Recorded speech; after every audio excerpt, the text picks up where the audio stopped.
today I wanted to try and make some miniature mouse traps. So initially I went out and I bought these little tiny close pegs with the intention of using the springs on the inside of them.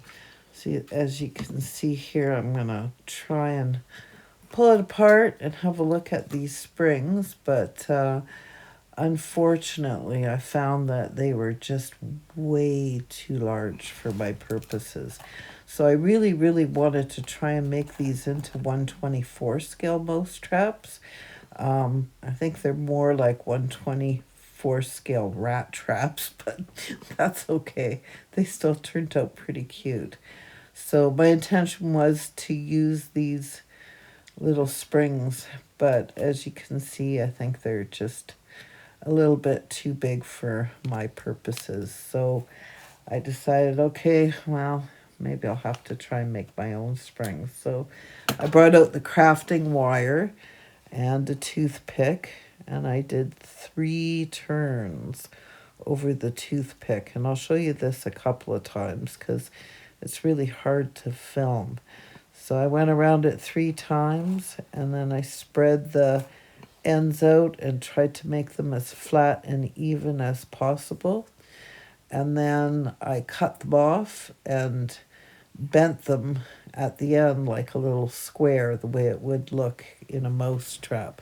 I think the best way for you to be able to visualize this is to actually look at pictures of real mouse traps. So here I am with some popsicle sticks, cutting the base of the mouse trap with my trusty guillotine miter cutter, which is actually getting pretty dull here. So I know that I wanted to use the popsicle sticks because they're readily available and the wood is cheap. However, once that's said, they were a little bit too wide, and yet the coffee stir sticks that I have are just not quite thick enough. So I had to, you can see here, trim off the sides a little bit just to make it a better size. So, okay, and I'm looking at that. That's still a little bit too wide, so I have to cut off the end of it. So as you can see, that's going to be the size of my little mousetrap base. So now I'm going to get out a little bit of sandpaper here. I've got a sanding block, and I'm just going to sand all 4 sides just to kind of make it so that it's a little bit smooth. That chopper does a good job of cutting the wood, but it doesn't give a nice finished edge to it. So you really, anything you cut with it, you've got to go back and do a slight bit of sanding. So there you go. So that's the base of my mouse trap. So you can see here, there's the little homemade spring that I made for it. And now I'm going to take an extra piece of wire and I'm going to curl the end of it into a little hook, and I'm going to put it over the end part of the mouse trap, as you can see here, kind of just hooking it on, and then taking the pliers and closing it up. And there you go, that's the mouse trap mechanism. So I think it actually looks pretty good. Although I have to say, if I were to do this again, I would want to have thinner crafting wire.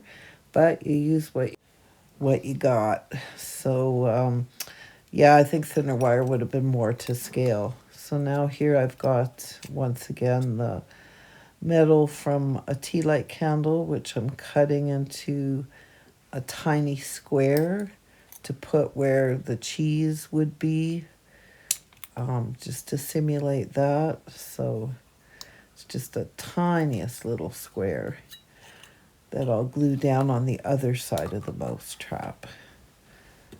There we go. So that's looking pretty good. I say that's about the right size. You gotta watch this tin though, when you cut it, it actually can be a little bit sharp, so you gotta be careful. So now I'm just fitting it on, making sure that it's a good fit, and putting the little device on top. Voila. Yeah, I think that's going to work quite nicely. So now I'm just going to lay down my trusty tacky glue. So first of all, I'm going to put a little dot, the little square piece of metal, and I'll put that on. There we go. And then I'll need a little bit more tacky glue to put on the little hinge mechanism. And I'm just spreading that out quite generously because I want it to glue on quite well so it'll be stable. So I've got that on there. There we go.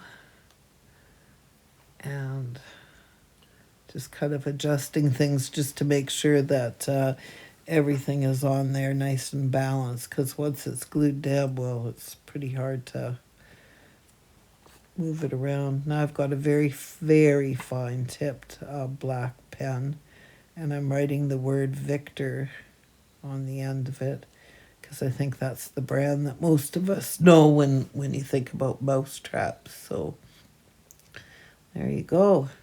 It's all done. So that's my first complete mousetrap. And as you can see, I've got a pile more. I'm just going to show you how to wind that mechanism once again, just one more time, and this is a little bit closer up. And I'm a little more practiced because now I've done a couple of them. Okay, so I wind it around 3 times. There you go. And then I straighten those end wires out so that they're pretty flat together. And I take the wire cutters and I cut it off.